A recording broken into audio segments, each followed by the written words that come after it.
Social മീഡിയയിൽ സജീവ ചർച്ചയായി തുടരുകയാണ് രേണു സുധിയും കുടുംബവും.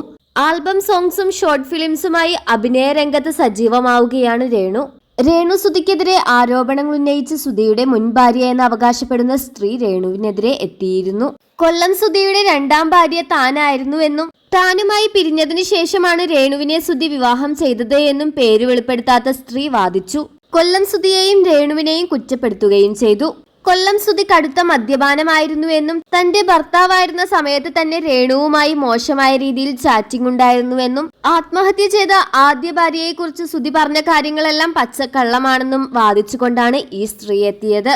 ഇപ്പോഴിതാ തന്റെ അച്ഛനെതിരെ ഉന്നയിച്ച ഈ വിഷയങ്ങളിൽ പ്രതികരിച്ച് സുധിയുടെ മകനായ കിച്ചു തന്നെ രംഗത്ത് വന്നിരിക്കുന്നു. അച്ഛനെ കുറിച്ച് ന്യൂസ് കേട്ട് കാണും. എനിക്കറിയാം എന്റെ അച്ഛനെ. ആ ഇന്റർവ്യൂ കുത്തിപ്പൊക്കി വീണ്ടും സംഭവമാക്കണമെന്ന് എനിക്കില്ല. അച്ഛനെ അറിയാവുന്നവർക്ക് അച്ഛൻ എങ്ങനെയാണെന്നറിയാം. ആരാണ് ജീവിതത്തിൽ ഇൻസ്പിറേഷൻ എന്ന് ചോദിച്ചപ്പോൾ അച്ഛൻ തന്നെയാണ് എന്നാണ് കിച്ചു മറുപടി നൽകിയത്. അമ്മയ്ക്ക് അഭിനയ രംഗത്ത് താല്പര്യമുണ്ടെങ്കിൽ അങ്ങനെ തന്നെ പോകട്ടെ. അമ്മയെ കളിയാക്കുന്നവരെ താൻ അംഗീകരിക്കുന്നില്ല എന്നും കിച്ചു പറയുന്നു. ഇപ്പോൾ ഇങ്ങനെ അഭിനയിച്ച് പിന്നീട് ഒരു അവസരം വരുമ്പോൾ അമ്മ നന്നായി ചെയ്യുമായിരിക്കുമെന്നും കിച്ചു ഇതിനോടകം തന്നെ കൂട്ടിച്ചേർത്തു.